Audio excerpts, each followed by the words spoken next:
right, so now I'm pumped. We get to start designing and building levees. And so we've got two guys that are gonna help work on this, and they're both civil engineers. So this is Dr. Veruso, and this is Dr. Sharp. And these guys are crazy and they're smart. And so when they're working on levees, they always like to work with everybody in the watershed to help design levees. And so Dr. Sharp, he's pretty funny. He always likes to sing and dance. So Dr. Sharp's like, meet me in the middle, woo! And Dr. Bruce is like, oh man, he's always singing that song. So they love to have fun while they're working. So, all right. So we're in Eli's gravel pit here. You can see his excavator and some construction equipment in the background. And Dr. Veruso is going to teach us. He knows a lot about the different types of soils. Sometimes we call it dirt, but he gets mad. He's like, it's not dirt, it's soil. And so we're going to show you some of this different kinds of dirt that you could build levees with. And so that's what you got to think about a lot when you're building a levee, of what you're building it out of. So you could maybe build it out of sand, right? And you're like, woo, yeah. You love sand. You know, you're pretty familiar with this, right?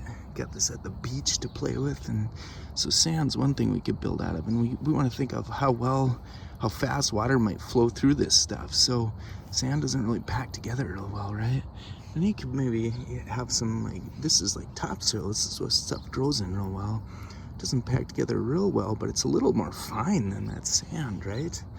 And then we might have some, this is some type this stuff, oh man, this stuff packs together a little bit more. And so Dr. Veruso calls this cohesive soil. But you know what we call it? See how it packs together? We call it sticky dirt. All right. And so we're going to sort of show you how water might flow through each one of these, and how to consider when you might be building a levee. And a lot of times it's dependent on how much, how close and how available soils are. So you can build levees out of any types of these soils. Hey, Dr. Veruso. Hey, man. All right.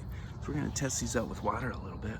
All right, so now we're going to see how fast water sort of flows through these different materials. So we've got our sand here. You see water sort of washes that away a little bit, right? You can see it moving through and soak it in pretty fast. Then we've got the topsoil earth here. And, oh man, that holds up a little bit better.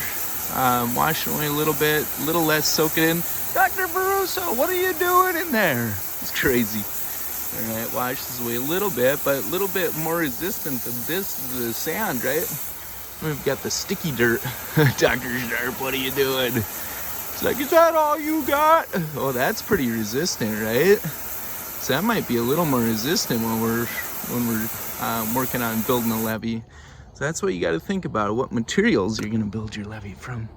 It looks like Dr. Veruso made it through the washout there. So the next thing we want to consider is like the shape of our levees, right? And so if you build it out of sand, you might need it to be a bigger levee, right? So you might want a bigger top area here, or one of the big things you could consider is the slope, right? Maybe if you make this wider here, it'll be more strong. So that's something to consider. And you might need it to be wider if you have less resistant soils that water can run through, like sand. So those are the other things Dr. Veruso considers when he's building levees. So we're going to test out some levees in a little bit. Thanks, Dr. Veruso. No problem, man. Yeah. All right. Now we're going to talk about flood walls a little bit. Remember, we said most levees are made out of earth, but some are made out of flood walls. And flood walls are really this, usually made out of steel, but they look sort of like this. And so Dr. Sharp, he really knows flood walls well. He has a research team that studied flood walls, and they know how they function. And so this is what we call, see this flood wall? Just go into our levee. It could be built like this. So this flood wall is just sort of straight up and down, right? Just call that an eye wall, right? It sort of looks like an eye if you put a dot up here. Eye wall. And so Dr. Sharp understands those and how they work. So these walls, if they're sitting in here, gotta consider how we can get these to stand up. So you might have to bury these away, right? Like ram them into the ground pretty deep and bury them so they don't fall over. Then Dr. Sharp knows another kind of flood wall too. Let's take a look at this. We could also have, this is a typical kind of flood wall.